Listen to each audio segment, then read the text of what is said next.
Hello mga kabibig! Welcome back sa aming bagong YouTube channel. Ito ang pinakamaingay na YouTuber sa balat ng YouTube. Ako si Kabibig, maglebak-lebak na tayo with evidence. Naku po, may revelasyon si Dr. Richard Mata based sa kanyang panunood ni Pangulong Duterte kagabi. Meron siyang revelasyon sa kalusugan ni Pangulong Duterte. Sabi niya kailangan ng immediate action mga kabibig. Yan ang post ni Dr. Richard Mata. I-share ko sa inyo kabibig ha kung ano ang kanyang pinost kagabi. As in, lahat ay nataranta, lahat ay na-shock sa galawan ni ito kabibig oh.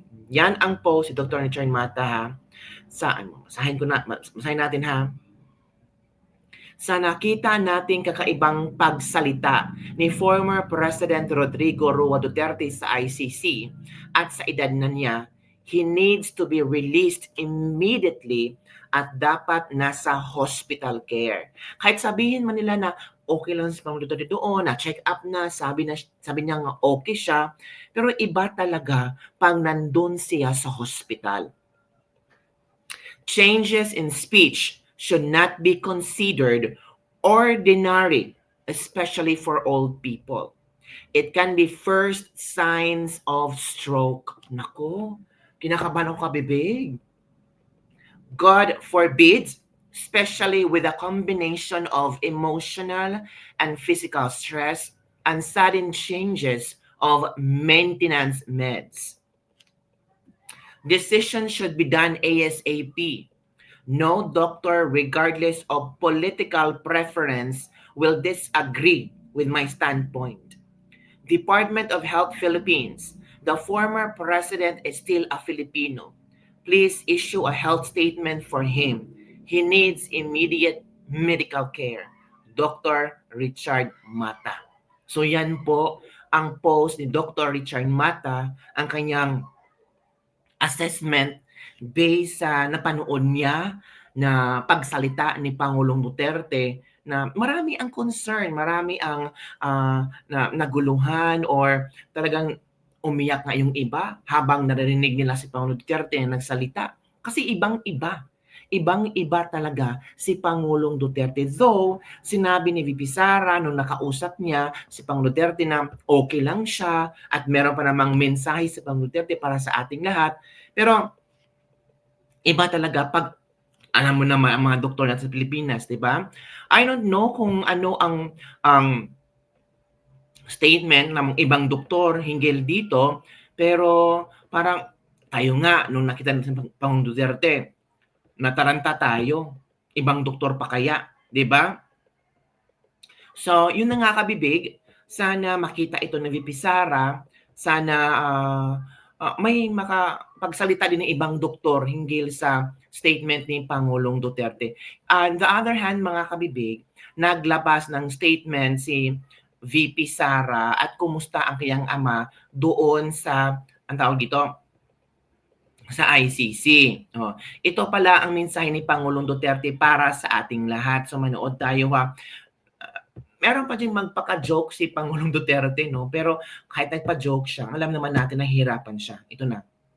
Ano lang, at kailangan mo lang ngayon ay ang mensahe mo sa kanila para hindi, mabigat sa loob, sa damdamin nila. At sinabi niya na as a Filipino, I never surrendered my country.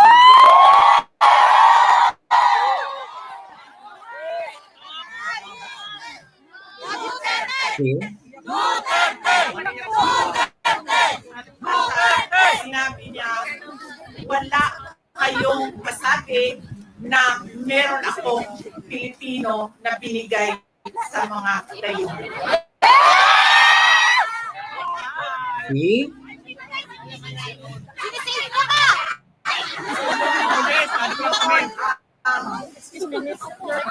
Yun ang mensahe niya. Nung tinanong ko siya kung ano ang specific mo na mensahe sa mga umiiyak. Parang hindi ata yun mapatigil sa iyak. Unfortunately, yun ang mensahe niya. Yun ang sentiments niya na gusto niya daw malaman ninyo na hindi niya daw talaga sa lahat ng kanyang pagtatrabaho para sa ating bansa, ibinigay ang ating bansa sa mga training. Ano lang, kailangan ko lang ngayon ay ang mensahe ko sa kanila para hindi mabigat sa loob, sa damdamin nila. At sinabi niya na as a Filipino, I never surrendered my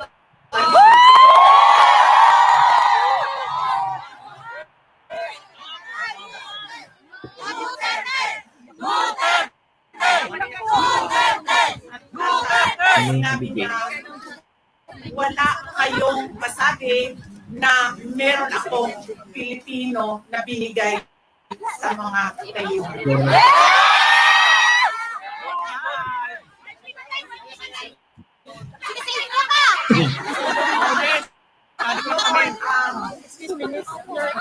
Yun ang mensahe niya nung tinanong ko siya ano ang specific mo na mensahe sa mga umiiyak. So yun mga kabibig, yun ang mensahe ni Pangulong Duterte sa mga taong umiiyak. Diba? Natanong din si BP Sara tungkol sa kay BBM at ito ang kanyang statement hinggil kay BBM. Ay, ewan ko sa BBM. Nako, eto na. BP Sara, banatan mo na.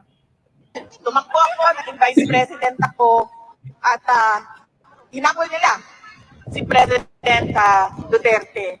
Pero Vice President ako. Yan ang malaki nilang problema ngayon. Dahil kailangan nila ako alisin sa pwesto para magawa nila. Ang gusto nila gawin. Kagustuhan nila na wag na bumaba sa pwesto. Tumakbo ako, naging Vice President ako at hinabol nila si President Duterte. Pero Vice President ako. Yan ang malaki nilang problema ngayon.